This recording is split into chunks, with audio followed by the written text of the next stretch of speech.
ನಮಸ್ಕಾರ ಸ್ನೇಹಿತರೆ, welcome to my channel vehicles seller. ಇದೊಂದು ಗಾಡಿ ಬಂದಿದೆ ಜೆಂಡಿಯರು 5710 ಗೇರ್ ಪ್ರೋ ಗಾಡಿ. 2024 ಮಾಡಲ್ ಇದೆ, 24ನೇ ಮಾಡಲ್ ಗಾಡಿ ಬಂದಿದ್ದು 52 HP ಬರ್ತದೆ ನಿಮ್ಗೆ ಇಂಜಿನ್ನು. ಗಾಡಿ ಓಡಿರೋದು ಕೇವಲ 148 ಗಂಟೆ ಓಡಿದೆ ಅಷ್ಟೇ. ಗಾಡಿಯಲ್ಲಿ ಪವರ್ ಸ್ಟೇರಿಂಗ್ ಕೊಟ್ಟಿದ್ದಾನೆ. ಡಾಕ್ಯುಮೆಂಟ್ಸ್ ಎಲ್ಲ ಕ್ಲಿಯರ್ ಐತೆ. ಇನ್ಸೂರೆನ್ಸ್ ಎಲ್ಲ ರನ್ನಿಂಗ್ ಇದೆ. ಗಾಡಿ ಆಯಿಲ್ ಬ್ರೇಕ್ ಆಯಿಲ್ ಕ್ಲಚ್ ಬರ್ತದೆ. ಮತ್ತು ಈ ಗಾಡಿ ಓನರ್ಶಿಪ್ ಎಷ್ಟಾಗಿದೆ ಅಂದರೆ, ಓನರ್ ಇನ್ನೂ ಆಗಿಲ್ಲ. ಗಾಡಿ ಫಸ್ಟ್ ಓನರ್ ನೀವೇ ಆಗ್ತೀರಾ.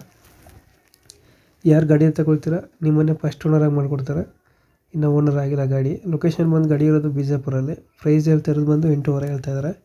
8,50,000 ಹೇಳ್ತಾರೆ, ಹೆಚ್ಚು ಕಮ್ಮಿ ಆಗುತ್ತೆ. 24 ಮಾಡಲ್ ಗಾಡಿ, ಡಾಕ್ಯುಮೆಂಟ್ಸ್ ಎಲ್ಲ ರನ್ನಿಂಗಲ್ಲಿದೆ. ಇನ್ನೂ ಓನರ್ ಆಗಿಲ್ಲ. ನೀವು ಯಾರು ಗಾಡಿ ತಗೊಳ್ತೀರಾ ನೀವೇ ಫಸ್ಟ್ ಓನರ್ ಆಗ್ತೀರಾ ಗಾಡಿಗೆ. ಮತ್ತು ಇಂಜಿನ್ ಒಂದೇನೇ ಕೊಡ್ತಾ ಇರೋದು, ಇಂಜಿನ್ ಜೊತೆ ಏನು ಸಾಮಾನೇನು ಕೊಡ್ತಾ ಇಲ್ಲ. ಟೈರ್ ಕಂಡೀಷನ್ ಎಲ್ಲ ನೀಟಾಗೈತೆ ಗಾಡಿದು. ಬಾಡಿ ಕೂಡ ಕಟ್ಟಿಲ್ಲ ಗಾಡಿ. ಜೆ&ಡಿಯರ್ ಗಾಡಿ. 5210 ಗೇರ್ ಪ್ರೋ ಬರ್ತದೆ ಇದು. 4 ವೀಲ್ ಡ್ರೈವ್ ಬರೋಲ್ಲ ಇದು.